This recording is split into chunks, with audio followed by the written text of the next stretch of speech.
Entonces, en la clase de hoy vamos a hacer, como ya dijimos, el resumen general de lo que era el concepto que habíamos visto como primera unidad. También hablar sobre, recordar que mañana tenemos el segundo control en clases. Se habilita el control en horario de clases. Se resuelven alguna inquietud, algunas dudas y se deja a disposición hasta el día viernes, a las 10 de la noche, el control habilitado. ¿Ya? Para que lo puedan usar. También se les va a dar un aviso por medio de aula. Les va a llegar el aviso que está habilitado y hasta cuándo tienen el tiempo para poder generar. También recuerden que si tienen algún tipo de duda pueden mandar un correo para que yo pueda responder lo antes posible la consulta que tengan. Y por último, recuerden que la próxima semana vamos a hacer ejercitación en general del resumen de hoy día y también es el certamen. Entonces les recomiendo que ya este fin de semana se pongan a estudiar para que el día jueves les vaya bien en el certamen. El certamen solamente se toma en horario de clases, dura una determinada cantidad de horas y no es fuera de ese horario. Eso quiere decir que las personas que piensan que lo pueden hacer otro día o a cualquier otra hora no se va a poder hacer, de que tiene una mayor ponderación. Profesor, Sin más, ¿sí? entonces, ¿es hasta el viernes, hasta las 10 de la noche? Sí, les voy a mandar igual el aviso. Mañana les va a llegar el aviso antes de la clase, media hora antes, 10 minutos antes, en el cual da aviso de todas las reglas del control. Y el certamen es solamente en horario de clase. También les va a llegar el aviso con las reglas del certamen. ¿Ya? Pero el control dura más de un... Pueden hacerlo, no es que dure más, porque el control dura media hora. Pero ustedes pueden destinar el tiempo que quieran dentro de un rango de tiempo, más de un día, con todo lo que conlleva de volverlo a hacer y el error. Y hasta 3 veces lo pueden dar. ¿Ya? ¿Alguna otra duda antes de comenzar? ¿Todo bien? Ya. Entonces, en esta unidad, la primera que estamos viendo era sobre el estudio de la temperatura y la energía interna que tenían los cuerpos, el que estamos estudiando. Y para eso habíamos hablado de que primero tendríamos que medir un objeto. Entonces hablábamos sobre las primeras clases de las unidades de medida que teníamos. Que siempre que queremos obtener información de un objeto, saber algo respecto a este objeto, obteníamos unidades de medida, información. Lo medíamos. Su masa, su temperatura, su altura, su carga eléctrica en otro curso, sin fin. Pero en este curso solamente los vamos a centrar en la que era la energía y la temperatura. Entonces, habíamos hablado de que habían sistemas de unidades que eran universales para el resto. Eso quiere decir que cada país en el mundo podría tener un sistema de unidades distinto, por ejemplo los metros o los pies o las pulgadas, pero tendríamos que decidir como humanidad tener un sistema de referencia de unidades, y es el sistema internacional. Y el sistema internacional tenía tanto los kilogramos, los segundos y los metros. Por eso se conoce como el sistema MKS. También hablábamos sobre los prefijos, qué significaba kilo, nano, micro, y nos damos cuenta que siempre que aparecía esa palabra, en el ejemplo del kilómetro, la primera letra era un prefijo que lo que significaba es que era un 10 elevado a 3 metros. Entonces, si yo decía 5 kilómetros, lo que me estoy refiriendo es 5 por 10 elevado a 3 metros o 5.000 metros. Pero para no decir 5.000 metros, uno dice, 5 kilómetros. Para eso sirven los prefijos, para poder decir unas cantidades muy grandes o muy pequeñas de una forma muy simple, con cifras significativas. ¿Qué significaban las cifras significativas? Es que si yo tengo un número, ejemplo 5.300 metros, yo podría escribirlo como 5,3 por 10 elevado a 3, siempre la cifra tiene que ir entre números que van en los dígitos, desde el 1 hasta el 9, así del 1 hasta el 9. No puede ser 10 ni 0,1, porque se puede convertir en otra cifra más. Son los dígitos, de ahí vienen de la cantidad de dedos que tiene en promedio el humano, son 10. Entonces de ahí vienen los dígitos. Entonces una cifra muy grande, yo la convierto primero en un número entre el 1 y el 9. En este caso 5,3. Y el resto pasa a ser un prefijo. Serían 5,3 kilómetros. Esa es la regla que habíamos hablado también sobre los prefijos y las cifras significativas. ¿Cuántos decimales tiene una cifra significativa? Es otra cosa. Porque yo puedo tener el mismo ejemplo, 5.328 metros, y eso yo lo puedo escribir como 5,328 kilómetros. Pero si son muchos números, no tiene sentido considerar todos. Entonces uno decide hasta cuándo después de la coma. Y esos son los decimales. Un decimal, dos decimales o tres decimales. En promedio se consideran hasta los dos decimales. Entonces uno podría hacer una aproximación de 5,33. ¿Por qué 33? Porque el 2, realmente entre el 2 y el 3, acá está el 2 y el 3, yo tengo 2,8. Entonces está más cercano al 3. Entonces sería 33 kilómetros. Aproximo. Hasta 2 décimas. Entonces, si se dieron cuenta en los controles y en el control de mañana, van a tener que aproximar igual en cierta medida. Si les dice hasta 2 cifras, ahí las alternativas que le den tienen que ver el que más se acerca a ese resultado. ¿Ya? Ahora, habíamos hablado que habían dos sistemas, o los que más predominaban, que era el anglosajón por el sistema inglés, y que en eso se ocupa tanto Inglaterra, Estados Unidos y todas las antiguas colonias de Inglaterra como Australia, Nueva Zelanda, que ocupan el sistema anglosajón. Hasta los japoneses ocupan de repente el sistema anglosajón por el hecho de que ellos en un tiempo fueron dominados por Inglaterra. Entonces el sistema anglosajón, que son las pulgadas o las yardas o las libras en el peso, tienen un poder a nivel mundial. Pero el sistema internacional ocupa el sistema que usamos nosotros, que son los metros y no las pulgadas, el kilogramo y no las libras, y el segundo, que se ocupa en ambos lados. Pero también había que hacer referencia a que existía ese sistema anglosajón. Porque lo más probable es que si ustedes trabajan en una empresa y tengan que trabajar con una maquinaria, con tomar datos, adquirir esa es la función de las máquinas, además de transportar cosas, también pueden medir. Lo más probable es que también pueda venir en otro sistema de unidades. Habíamos hecho ejemplos también de cómo hacer transformaciones con la regla de 3, que eso lo vamos a destinar ya la próxima semana. Hoy ya solamente estamos haciendo un mini resumen. Y la diferencia entre los dos, el sistema internacional tenía dos como abreviaturas. El sistema MKS, que lo que se refiere que todo vamos a ir en metros, kilogramos y segundos, que en este curso en ese sistema va a estar. O también el sistema internacional ocupa el CGS, que eso es para cosas biológicas. Centímetros, gramos y segundos, ya que el cuerpo humano no tiene componentes que midan más de 1 metro, sería muy raro, o cercano al metro. No hay cosas que midan 5 metros.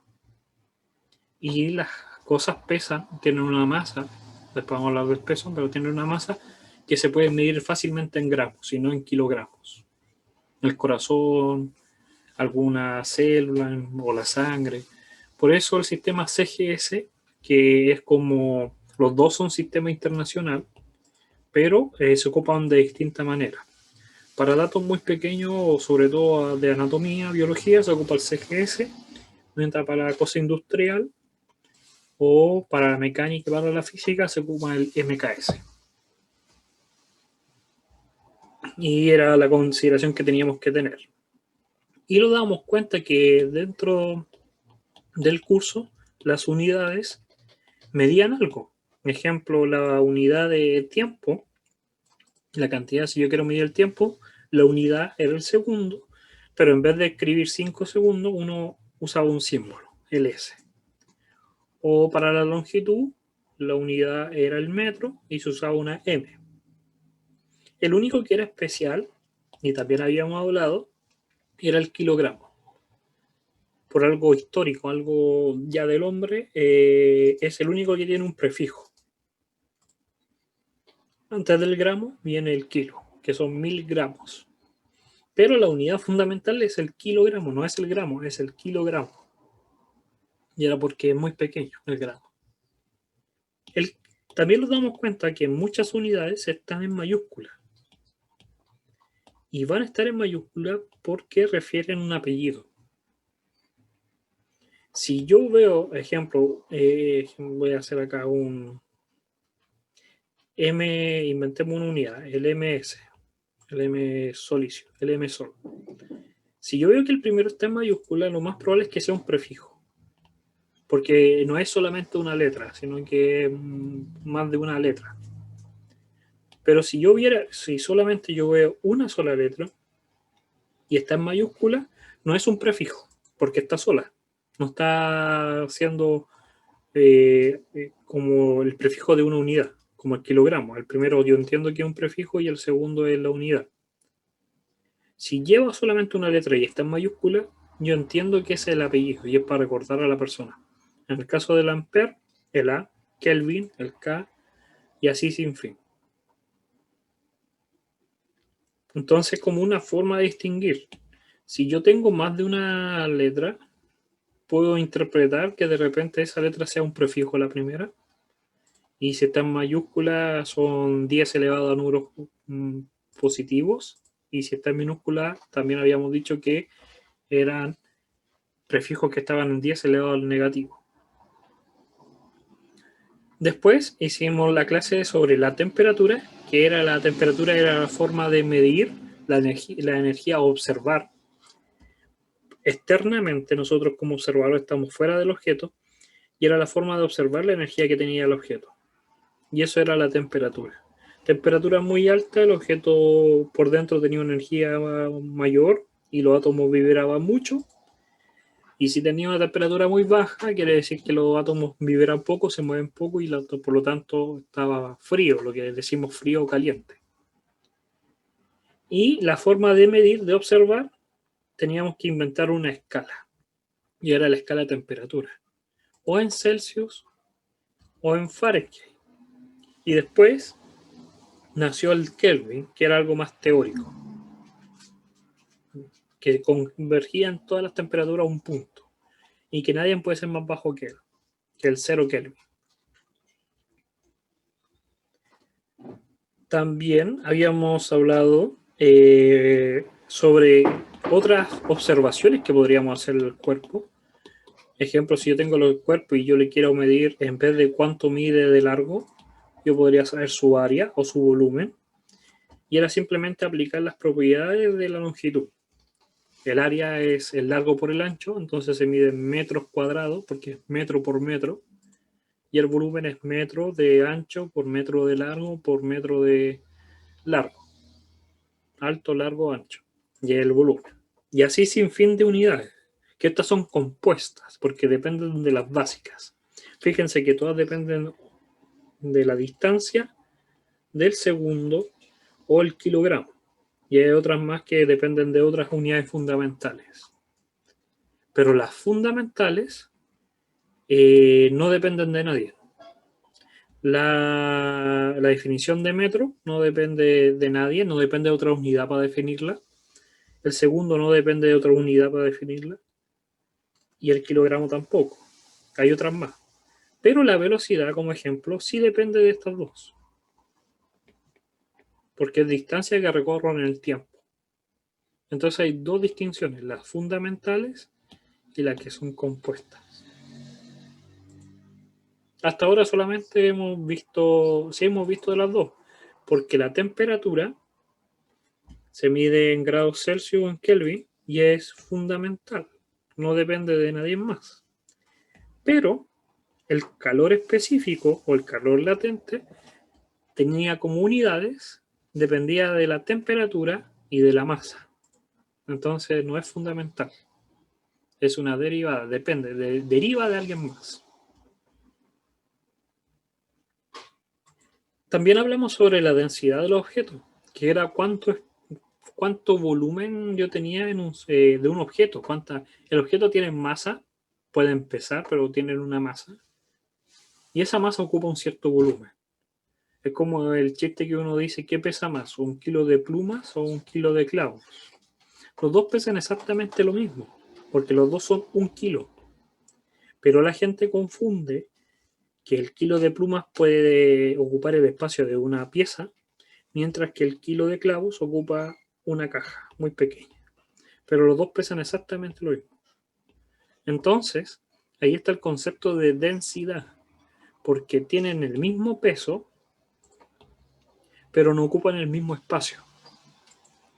Y eso es lo que habla al concepto de densidad, que no son de la misma forma. Uno es más denso que el otro. Y uno puede calcular esa densidad, calculando simplemente la masa y dividirla por el volumen.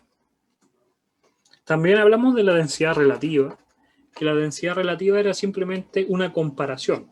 Porque yo les puedo decir, ejemplo, yo tengo un material en mi bolsillo que tiene una densidad de 0,3. Y te dicen ya, y yo les digo, ¿es denso o no es denso? Y ellos dicen, no lo sé, es un número. Por eso lo tengo que comparar. Y siempre vamos a comparar respecto al más abundante que hay en la Tierra, que es el agua. Por eso la densidad relativa es la densidad dividido por la densidad del agua. Y así podríamos tener entonces una idea de más o menos compararla, es decir, si es denso o no es denso esta relación. También está el peso específico, que el peso específico, en vez de medir solamente el peso, que es la masa por la gravedad de un objeto, era respecto también a su densidad. Era en vez de la masa, la densidad, que era un poco más precisa, una idea más precisa de concepto, porque en el ejemplo del, vuelvo a decir, el de la pluma con los clavos, mucha gente se confunde, porque cuando se le dice, ¿qué pesa más? ¿1 kilo de pluma o 1 kilo de clavo? No entiende muy bien el concepto. Pero si nosotros calculamos el peso específico, sí se va a notar. Y ahí uno puede relacionar, decir, mira, está relacionado con la densidad. El que tiene mayor densidad tiene mayor peso específico, mientras que el que tiene menos densidad tiene menor peso específico. Para eso nace el concepto de peso específico, y es simplemente la densidad del objeto por la gravedad, a diferencia del peso que conocemos, que es la masa por la gravedad. También habíamos hecho un resumen, que por lo menos esto es lo que vamos a ver después de la primera prueba, después de la vuelta, porque recuerden que la prueba es la próxima semana, y después viene la semana libre. Por eso dejé la prueba antes de esa semana, para que así puedan descansar oficialmente de este ramo. Ya la vuelta es una unidad nueva. Y ahí vamos a hablar sobre fluidos. Pero también hicimos una introducción, que esta introducción la vamos a volver a ver. Entonces no es tan necesario que se hable ahora de esto de presión, porque en ningún momento hemos trabajado con presión. Esta diapositiva podemos dejarla, omitirla, pero igual la habíamos hablado en su tiempo. Y originamos la temperatura, el concepto. Hablamos muchas clases sobre la temperatura. ¿Qué significaba estar un objeto que estuviera caliente, que estuviera frío, que estaba en relación a la vibración? Que un cuerpo que esté a mayor temperatura quiere decir que sus átomos están vibrando mucho. Y si esos átomos vibran mucho, mucho, mucho, lo más probable es que puedan romper el enlace. Para entonces pasar de un estado sólido a un estado líquido, y de estado líquido a un estado gaseoso. Y habíamos hablado de esos estados, que en el curso solamente los vamos a centrar tanto en el gaseoso como el líquido y el sólido, pero habían dos más. Estaba el condensado y el plasma, en extremos opuestos, a uno a muy alta temperatura y uno a muy baja temperatura. Los condensados es esa muy baja temperatura. a menos 100 y algo grados Celsius. Y ahí se empieza a comportar el estado condensado. Y el plasma a muy altas temperaturas. También habíamos dicho eso del cambio del estado por medio de la temperatura. Un objeto que tuviera mucha temperatura podría estar a un cierto estado. Pero también habíamos dicho de que, ejemplo, si yo tenía dos elementos, agua y cobre, agua y cobre, yo puedo estar a 120 grados Celsius y no iban a estar al mismo estado. Cada uno tiene un estado distinto. El agua a esa temperatura está a vapor, gas, mientras que el cobre sigue estando sólido. Entonces, no porque a una cierta temperatura algo esté líquido, todo va a estar líquido. Cada elemento tiene una distinta estado. Y ahí abre como el concepto de que era el calor latente y el específico. Pero para medir la temperatura, habíamos dicho que teníamos que medirla con instrumentación, que era el termómetro, que es el trabajo que tienen que entregar, recuerda, desde este fin de semana, grupal, más tarde, en el cual habían distintos tipos de termómetros, con distintas escalas. Estaba lo más antiguo, que era simplemente un líquido, mercurio, porque era metálico y se expandía muy fácilmente.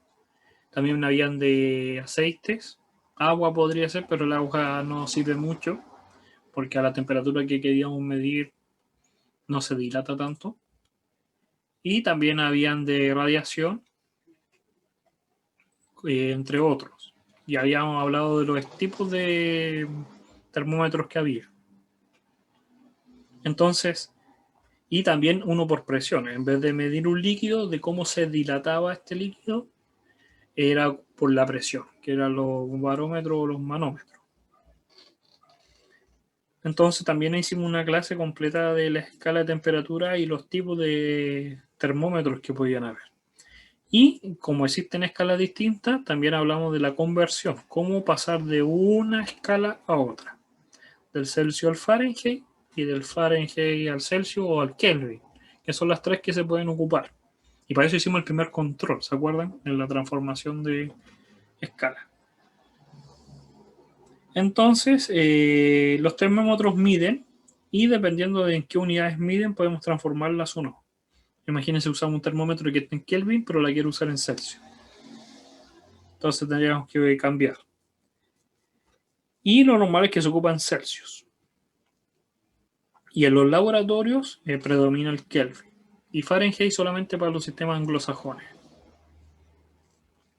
Entonces, también hablamos de la diferencia que había entre grados Celsius o Fahrenheit, los grados Celsius o grados Fahrenheit y la temperatura Kelvin, ya que Kelvin no es graduada, por lo tanto no tiene grados, no tiene ese símbolo. Y algunas comparaciones, por lo menos en el punto del agua, que es el que siempre se compara cuando se congela o hierve, y había muchas esas relaciones. Ahora, después, en otras clases, volvimos a repasar esto y la diferencia. Hablamos sobre el concepto de diferencia. Este símbolo va a acompañar en todos los cursos de física y se refiere a diferencia. Si yo pongo diferencia de x, va a ser simplemente el final menos el inicial. Siempre es final menos inicial y se pone, si es un x, los x. Y si eso es una m, las m. Si es temperatura, las temperaturas. Y hablamos sobre esa diferencia. Ahora, después, hablamos sobre la dilatación, que esto es lo que compete para mañana, el control de mañana. Que los objetos, al tener una mayor temperatura, eso quiere decir que tienen una mayor energía, los átomos se movían más libremente y formaban que se separaran un poco. Y eso nosotros entendíamos que era una dilatación.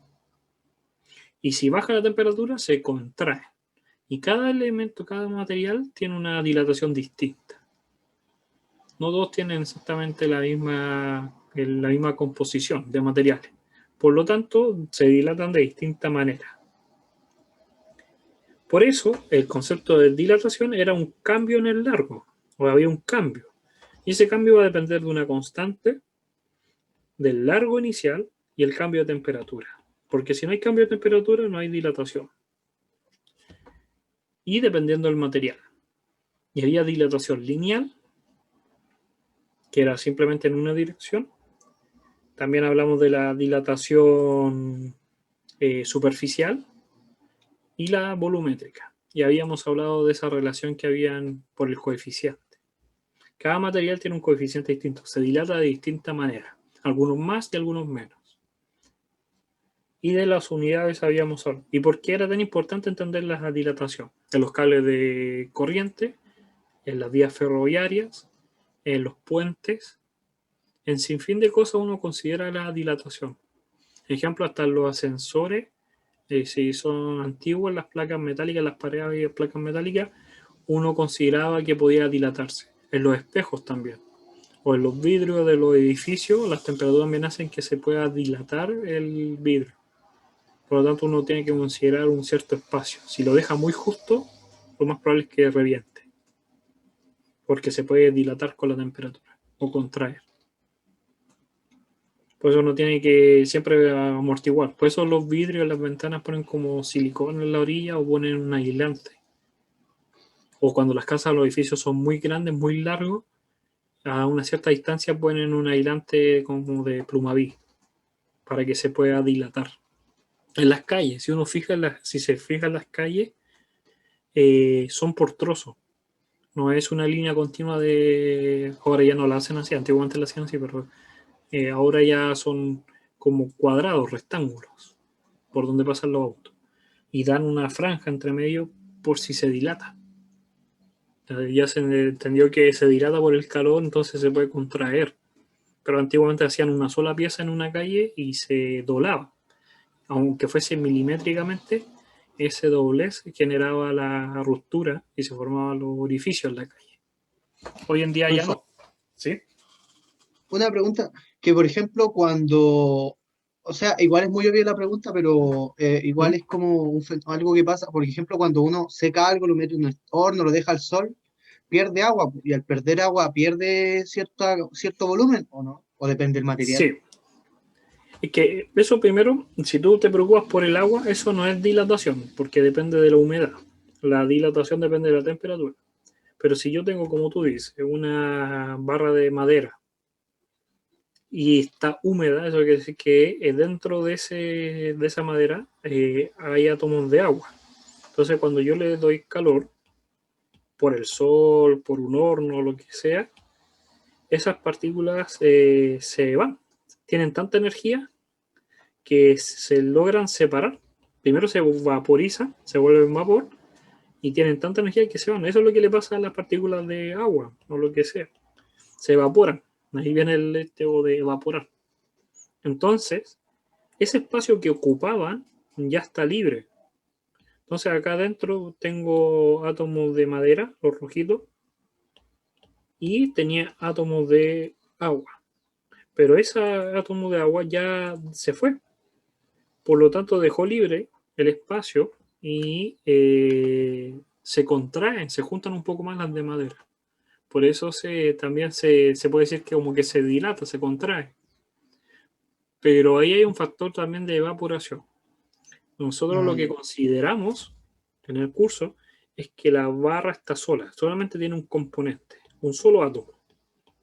En este caso, no sé, madera es una fusión de elementos.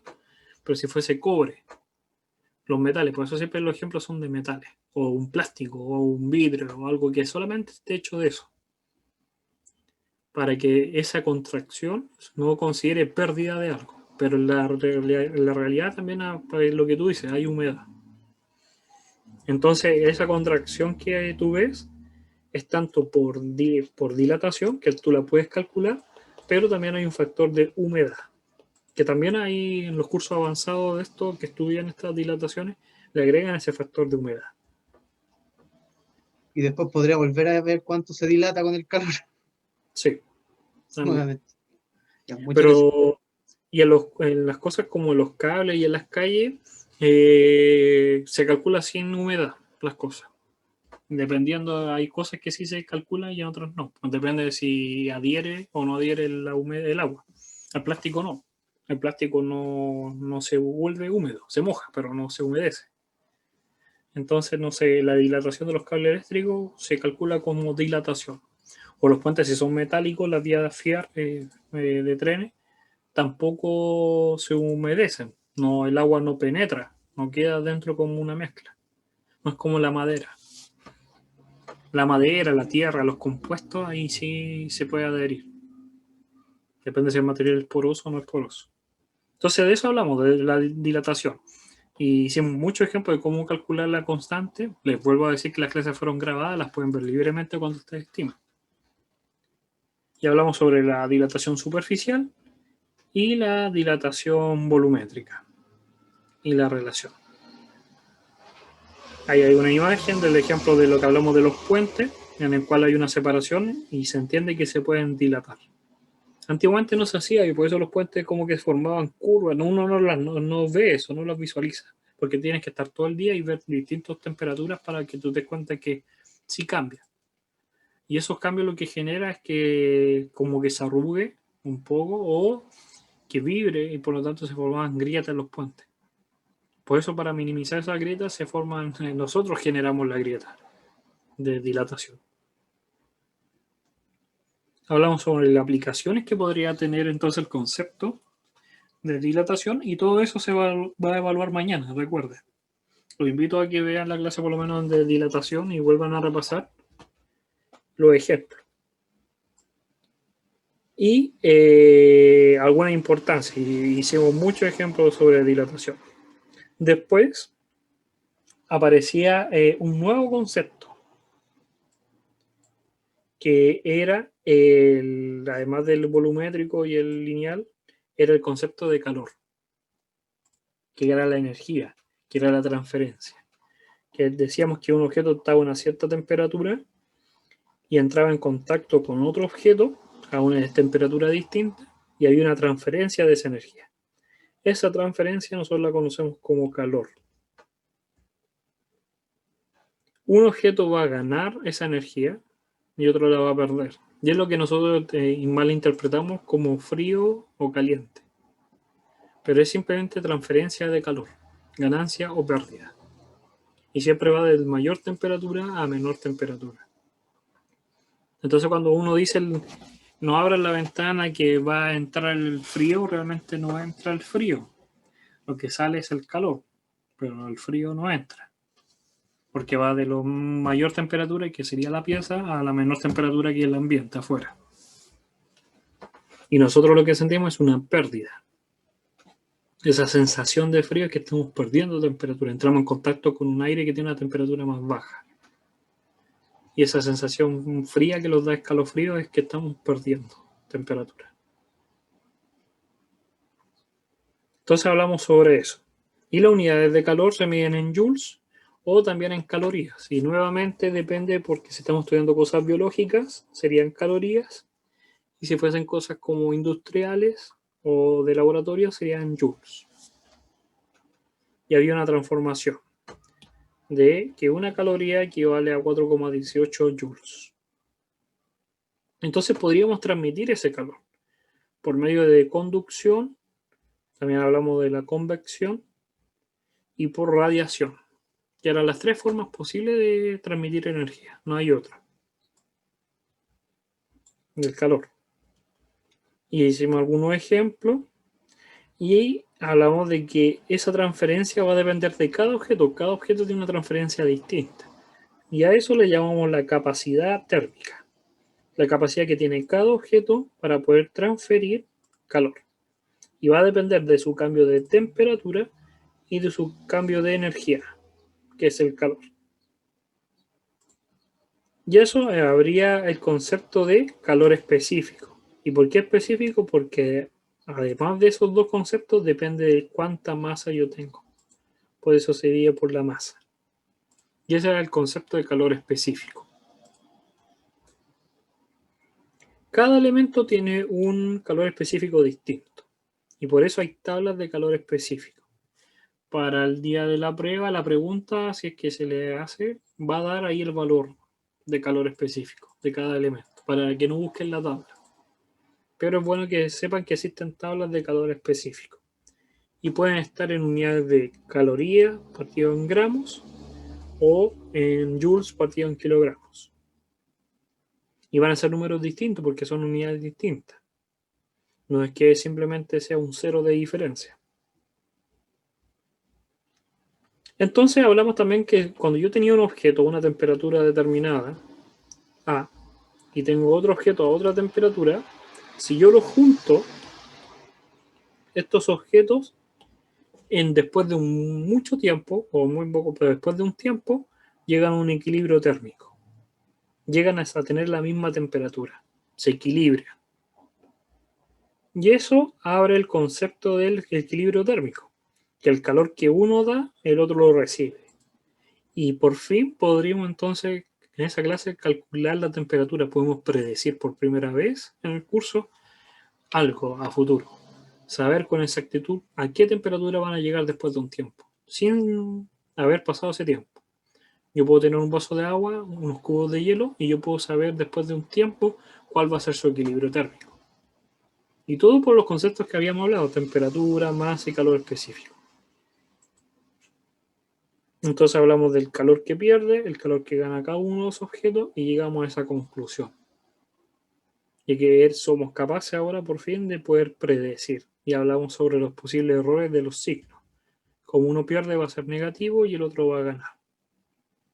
O verlo también en la fórmula.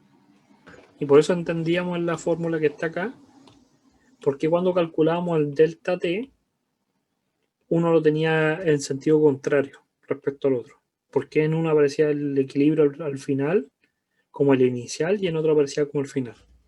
Y era porque este pierde. Entonces, ese cambio de signo cambiaba el delta adentro. Y uno tenía que tener cuidado con ese cambio de signo. Y también dijimos que los objetos cuando ganan esta temperatura o pierden esa temperatura, además de cambiar su energía, de ganar o perder, cambian la temperatura, también podían cambiar su fase, su estado, pasar del líquido al gaseoso o al sólido. Y eso originaba el concepto de calor latente, que era lo último que habíamos visto, el calor latente, el concepto. Entonces teníamos este concepto de calor latente, que era la energía que teníamos que dar adicionalmente para cambiar el estado. Hablamos sobre el informe y sobre el concepto del calor latente y el calor específico. Y la diferencia que había entre los dos. Porque el calor específico, como depende del cambio de temperatura, entonces podríamos decir lo que estaba acá, que el cambio de energía era proporcional al cambio de temperatura y depende de la masa y del calor específico. Pero el calor latente es un cambio de energía, pero no depende de la temperatura, porque no hay una transición de temperatura.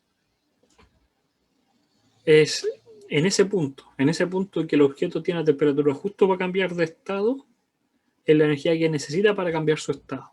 Es una cierta cantidad. Es como si un gramo de agua me dice, mira, si tú me das 5 joules, yo paso de sólido a líquido. Pero si tú me das menos, no lo hago. Tiene que ser justo. Y si me das más, me sobra. Tiene que ser justo. Eso es el calor latente. Y habíamos hecho ejemplos de ejercicios tanto con el cambio de fase, que originaba calor específicos y calor latente. Y de igual manera, como hay distintos tipos de material, hay tablas para calcular el calor latente. Y son dos, porque hay 3 estados en el curso, que es el sólido, líquido y gaseoso. Entre cada uno hay una transición, por lo tanto hay 2 transiciones. La transición de fusión y la transición de vaporización. Pasar de sólido a líquido, fusión, y el de vaporización, pasar de líquido a gaseoso. Entonces, y habíamos hecho ejemplos de cómo calcular esa energía necesaria. Entonces ya entendíamos los dos conceptos. Y que cada objeto tiene una distinta temperatura para obtener eso. El helio a tanto, el agua a tanto. y tienen distinta temperatura. Y teníamos que fijarnos en eso. Y eso es todo lo que habíamos visto hasta ahora. Eso es todo lo que entra ya para la prueba, para el certamen. Recuerden que la clase de hoy era simplemente un resumen. Era resumir todo para que por lo menos en una clase, en un video, supieran todo lo que tienen que estudiar. Y la próxima semana solamente van a hacer ejercicios. Vamos a hacer ejercicios sobre lo que hemos hablado en general. Analizar todo lo conversado. Y mañana es simplemente hablar sobre la tarea, que es el control que tenemos mañana. ¿Ya? Explicar ciertos detalles. ¿Alguna duda? Recuerden que la clase fue grabada, entonces en un rato más dentro del día se va a subir y ustedes pueden tener la disposición de la clase cuando ustedes quieran. Profe, ¿Sí? mañana lo del control, ¿qué es lo que entra? Mañana el control es sobre dilatación. Lo habíamos hablado la semana pasada. Dilatación. Eso quiere decir que es la parte de dilatación lineal, superficial y volumétrica. Okay. Solamente eso. ¿Ya? Muchas gracias, profe. Entonces ahí hay una clase, ahí la pueden ver en YouTube, que es la clase que hice dilatación. O buscar. ¿Ya? Sin más, vamos a dejarlo entonces hasta acá. Y los vemos mañana. Cuídense, que les vaya muy bien. Chao, chao. Chao, profe. Nos vemos. Nos vemos.